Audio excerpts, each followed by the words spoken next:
Alors, vous avez le document et je suis sur la page 2. Peut-être qu'il s'est ouvert aussi chez vous en vous montrant la page 2.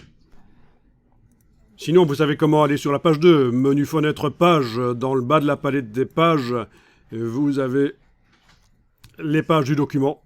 Et on double-clique sur 2. Et on arrive sur 2.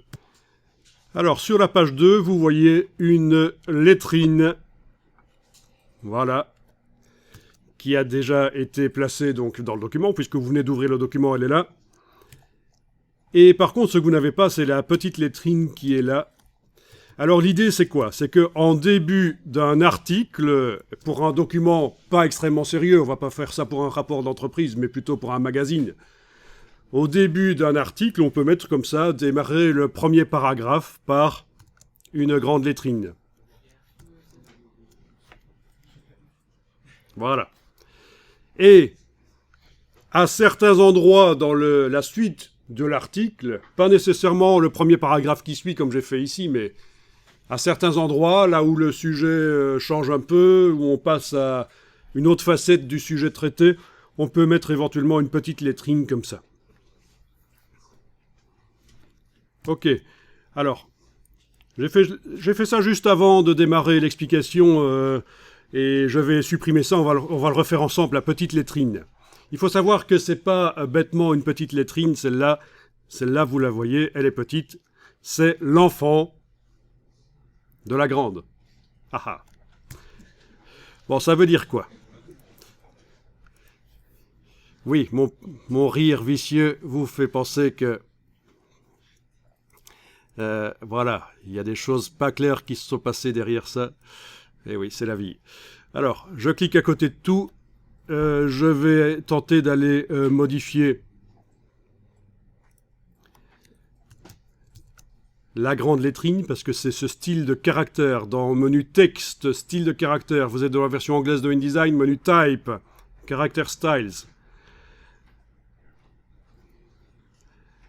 Grande lettrine, c'est le style qui est appliqué sur la lettrine ici, à moins que je me sois trompé. Je double-clique à droite du nom du style grande lettrine. Je vais dans format de caractère de base. La case aperçue est cochée. Je vais tenter d'aller modifier éventuellement la police. Et ça fonctionne. Regardez ce qui se passe. Quand on modifie la police de caractère ici, alors il n'y a pas de preview de police. Il vaut mieux avoir été chercher ailleurs. Si vous ne connaissez pas le nom de la police que vous recherchez, si vous n'êtes pas typographe, et je ne le suis pas, vous ne connaissez pas les polices par leur nom, donc il vaut mieux avoir été chercher avant quelque part la police que vous allez utiliser. Mais le principe c'est ça, vous allez pouvoir choisir une police ou l'autre, et dès que vous modifiez la police pour la grande lettrine, ça se répercute sur la petite. Vous avez ici, dans mon cas, j'ai mis du Garamond. Vous n'êtes pas obligé de le faire, hein, c'est juste un exemple. Avec de l'empattement.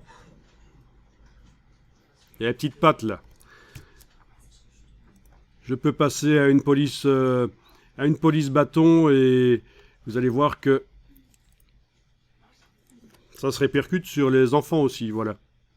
Par contre, la couleur, ça va pas marcher.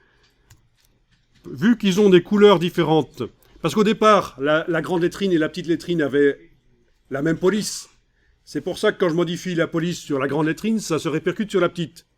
Elles avaient des choses en commun, de ce point de vue-là, du point de vue de la police utilisée. Par contre, au point de vue de la couleur des caractères, si on modifie la couleur des caractères de la grande lettrine, ça ne se répercute pas sur la petite, parce qu'elles sont différentes. Ça, c'est le principe de ce qu'on appelle le parentage de style. On a un style parent, grande lettrine. On a un style enfant, qui est petite lettrine. Et j'ai même précisé ici, entre parenthèses, pour s'y retrouver, qu'elle est d'après grande lettrine. C'est l'enfant de grande lettrine. Ça, c'est ce qui est le style de caractère petite lettrine, c'est ce qui est appliqué sur ici. Donc, ça va pour tout le monde, vous voyez le principe?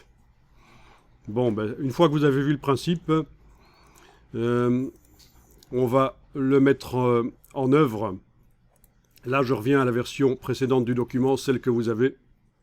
Voilà, voilà. C'est pas celle-là. J'ai foiré. Ah non, j'ai pas foiré. Il faut que j'aille ouvrir ici. Je vais ouvrir le 180 INDD.